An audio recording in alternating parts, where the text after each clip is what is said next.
Assalamualaikum dan salam sejahtera semua. Abang sekarang ni berada dekat Pulau Pinang di mana kita ada pandu uji Honda Civic yang terbaru generasi ke-11 iaitu Honda Civic FE.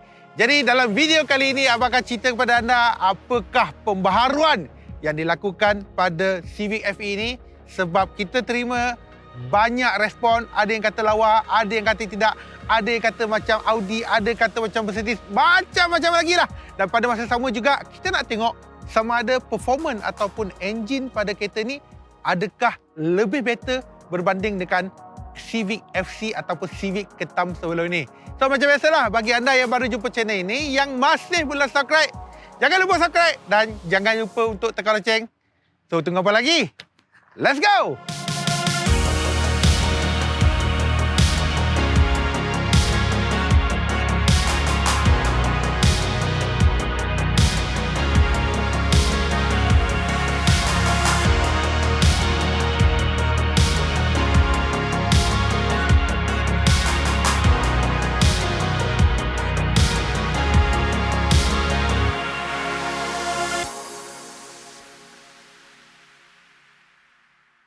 Kita cerita dari segi luaran terlebih dahulu. Memang betul, kita memang terima banyak respon. Ada yang suka, ada yang tak suka. Malahan ada yang masih lagi prefer kepada Civic ketam lah. Ataupun Civic FC. Dan untuk makluman anda semua, macam saya katakan tadi, ini adalah generasi yang ke-11.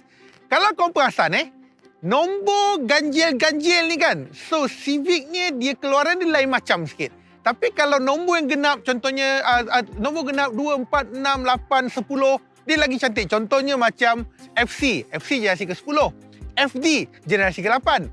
So macam FB generasi ke-9. Sampai ada lebih kurang macam tu lah. So design dia lain sikit.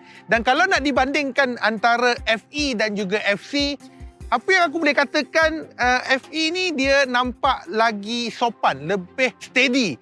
Of course, keseluruhan luaran, depan, belakang kalau nak dibandingkan dengan FC memang lain daripada yang lain.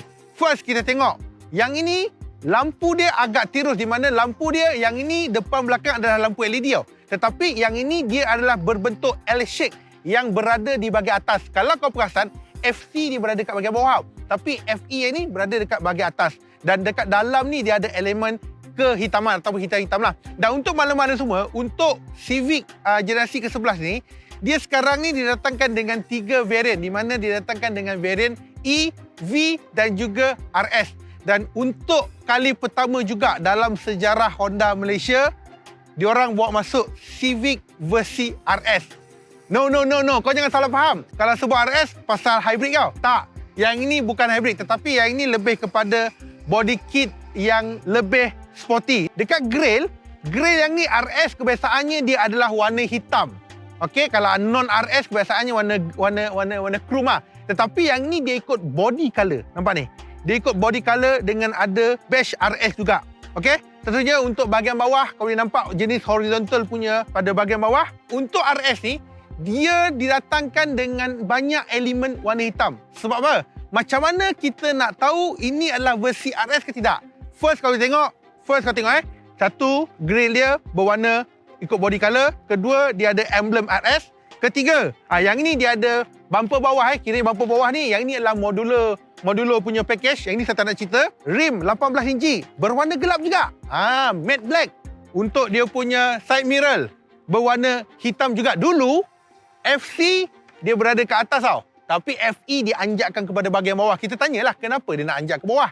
Orang Malaysia kata, lebih kepada, orang katakan wider. Pandangan yang, blind spot yang lebih besar, lebih luas lah. Seterusnya, door handle berwarna gelap. Okey? Seterusnya, antena shark fin. Buat pertama kalinya dalam Civic ada antena shark fin berwarna gelap juga. Dan pergi ke bahagian belakang sikit, tiada lagi ketam. Sebaliknya datang dengan berbentuk L-shape juga. Dan juga untuk spoiler bahagian belakang berwarna gelap juga. Bahagian bawah warna gelap juga, tapi yang ni adalah modular punya body kit. Dan untuk yang ni, pipe exhaust dia ada dual kiri dan juga pada bahagian kanan. Okey? Dan seterusnya untuk boot space, kalau lihat kat boot space yang ni kalau ikutkan lebih kecil tau. Tak silap saya, ini boot space dia 497 liter. Kalau nak comparekan dengan MC 500 liter slightly kecil sikit lah berbanding dengan FC. Sikit je, sikit tak banyak. Dan sebenarnya dari segi saiz sebenarnya untuk kereta ni sebenarnya dia lagi panjang tau. Kalau tak silap saya, dia adalah 30mm lagi panjang. Lepas tu dia lagi lebar dan dia juga 1 mm lebih rendah kalau nak dibandingkan dengan model FC. Dan untuk yang ini, kita akan ulaskan masa driving experience. Adakah penurunan 1mm memberi kesan ataupun memberi impact kepada pemanduan Civic FE ni atau tidak? Okey?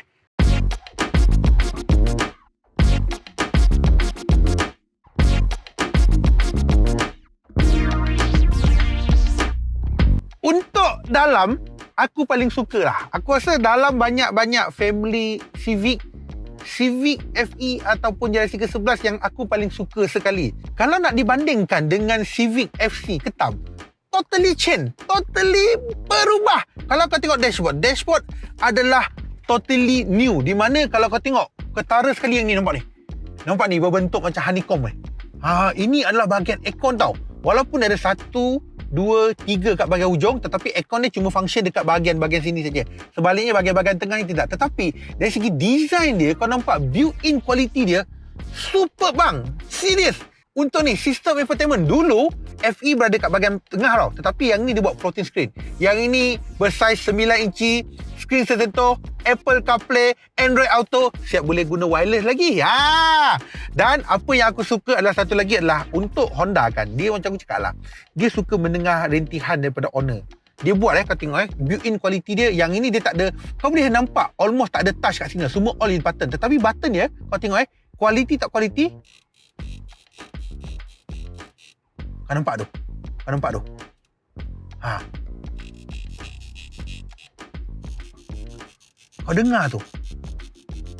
Kau dengar tu? Dia punya built-in quality dia serius, babe. Serius, super mantap, babe. Aku tak tipu, babe. Serius aku tak tipu. Kau boleh tengok kat sini kan, termasuk dengan ni bahagian bawah. Yang ni ada depan ada 2 USB socket. Dekat bahagian belakang pun ada 2 juga. So ada 4 USB socket. Dan untuk yang ini, untuk bahagian tengah ni, dulu dia agak berselerak sikit lah. Tetapi sekarang ni dia anjak ke bahagian kanan yang ni. Kiranya sekarang ni yang bahagian kanan fokus kepada gear dan sebagainya, bahagian kiri letak kepada cup holder, okey. Dan untuk bahagian meter 7 inci, TFT 7 inci, full digital. Dia ada juga analog lah. Analog tu untuk bahagian meter lah, okey. Yang ini steering ada pedal shift. Termasuklah yang ini. Satu lagi yang saya maklum kepada anda semua, untuk versi RS dia ada benang-benang merah, jahitan-jahitan merah, dia ada elemen-elemen merah-merah. Contohnya dekat bahagian meter ada merah-merah yang ni, dekat steering ada jahitan benang merah, dekat bahagian armrest jahitan benang merah, dekat seat adalah gabungan antara leather dan juga suede. Yang ini dia ada jahitan benang-benang merah juga. So all is good bagi aku, all is good, kecuali dari segi seat lah, seat agak keras sikit lah. Okay, untuk bahagian driver side is electric, dekat bahagian passenger side adalah jenis yang gunakan manual lah. Cuma dalam ni macam aku katakan, the all good quality dia adalah built-in quality, kecuali satu benda yang aku kurang berkenan. Minta maaf. Yang ini pada bahagian atas ni, kalau kau tengok bahagian atas ni, is a look, aku nampak cheap lah. Sorry lah. Tetapi secara keseluruhannya, dalam interior, I very like it. Aku sangat-sangat suka. Built-in quality dia sangat-sangat superb. Anda pula macam mana?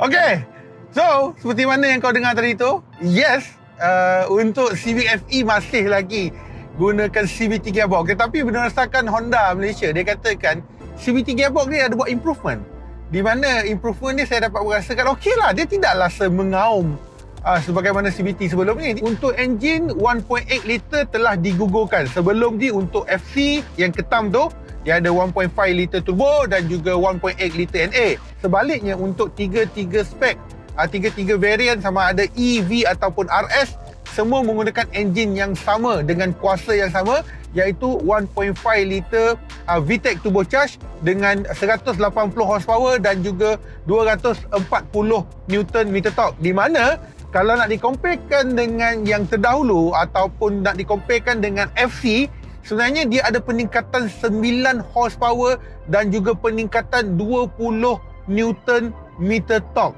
Untuk atas kertas, kereta yang ini 0 to 100 adalah 8.5 saat dengan kelajuan maksimum 200 km sejam. Tetapi apa yang kita try tadi tu, untuk FC dia memang work hard gila-gila lah tadi, sebab sebenarnya kereta ini FE boleh pergi lebih pada itu. Kita orang pun terkejut. Atas kata 200, tetapi tekan-tekan boleh pergilah. Boleh pergi lebih daripada itu. Betul, babe? Dia sama ada kau nak tahu kereta itu bagus atau tidak, once kau drive kau dah boleh tahu kereta itu, kereta ni boleh pergi lagi. Kereta ni, okey lah kiranya. Once kau make cornering, kau rasa yakin. So, bila kau rasa yakin dan kau rasa kau boleh control dia, that is the good. Melainkan dia kontrol kau. Kalau kereta tu kontrol kau, maksudnya kau dalam keadaan yang bahaya. Dari segi kesenyapan kabin, NVH dia improve yang sangat-sangat banyak. Untuk mana-mana semua, tayar yang ini FE dengan FC dia guna tayar sama tau. Dia gunakan tayar Michelin Pilot PS4.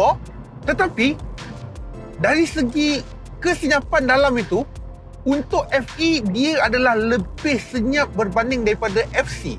Kalau tak percaya kau try. Kau bawa FC dulu, lepas tu kau bawa FE. Dan selain daripada itu, memandangkan yang ini adalah satu chassis yang baru. Walaupun chassis yang ini, tak salah saya, berat kereta ini adalah lebih berat berbanding daripada FC.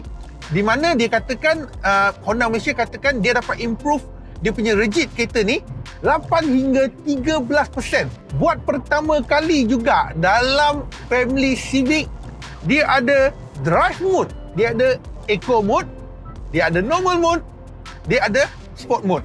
Macam ala-ala Type R. Dan apabila saya speed dalam eco mode, okey, dia taklah delay sangat.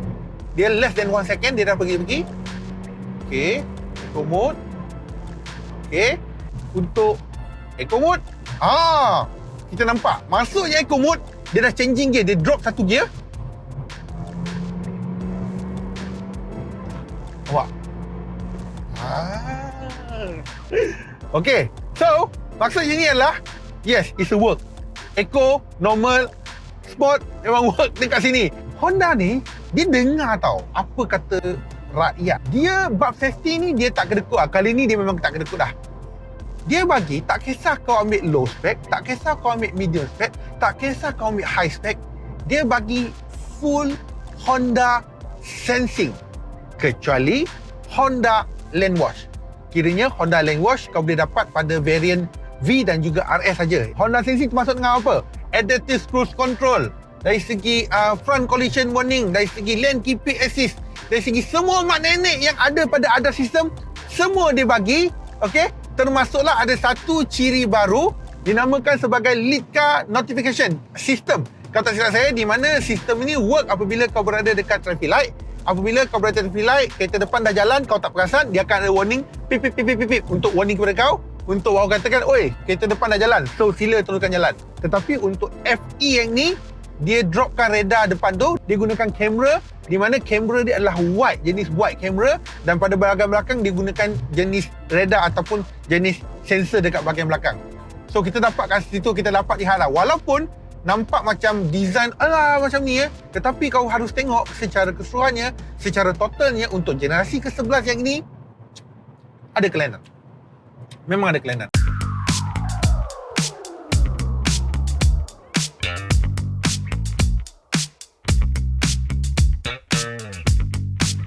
Baik, secara kesimpulannya apa yang saya boleh ulaskan adalah untuk CVFE ni, dia design dia adalah lebih matang. Kalau untuk berbanding dengan FC, dia lebih kepada jiwa muda, lebih kepada sporty. Kalau kau bertanya pada aku, pada awalnya memang aku pilih FC tau. Tetapi lepas aku bawa kereta ni, lepas aku feel kereta ni, lepas betul-betul aku mendalami kereta ni kan, aku berubah pula. Daripada FC aku cakap, FE ni lagi best. Sebab untuk design very subjektif. Ada suka, ada tak suka. Tetapi percayalah, lama-kelamaan kau akan rasa suka. Tetapi apa yang boleh katakan secara keseluruhannya, betul, harga memang adalah lebih mahal berbanding daripada versi FC. Untuk harga yang ini, untuk FE dia start daripada RM125,000 sehinggalah RM144,000. dia ada kenaikan belasan ribu kalau nak dibandingkan dengan versi FC. Tetapi dengan beza belasan ribu tu, aku rasa satu pembelian yang agak berbaloi yang boleh dikategorikan sebagai must buy, sebab dengan ada sistem keselamatan yang lengkap dekat situ, kuasa yang lebih tinggi, pemanduan yang lebih selesa, pemanduan yang lebih seronok, aku rasa I don't mind untuk pay more untuk yang ini. Ini secara jujur pada akulah. Dan kalau nak dibandingkan dengan pesaing, I think pesaing terdekat dia adalah Toyota Corolla Altis. Harga Altis RM141,000. Slightly murah beberapa ribu ringgit. So yang itu adalah kompetitor dia. Selain daripada itu, boleh comparekan dengan Mazda 3. So persoalan lebih penting antara Honda Civic FE, Toyota Corolla Altis dan juga Mazda 3, mana satukah yang patut anda pilih? Dan patut atau tidak untuk aku buat comparo ketiga-tiga kereta ni? So mungkin boleh nyatakan dekat ruangan komen bawah. Okay? So apa-apa pun, kalau kau ada sebarang pandangan pasal kereta ni, mungkin boleh berkongsi dekat ruangan komen bawah. Bagi owner-owner yang dah ada bawa kereta ni, mungkin boleh sahkan ataupun boleh menafikan apakah yang aku bagi tahu anda semua. Okay? So sampai sini saja video kita pada kali ini. Live ataupun saya langsung daripada Pulau Pinang. Dan kita jumpa lagi pada masa akan datang. Bye-bye semua. Assalamualaikum.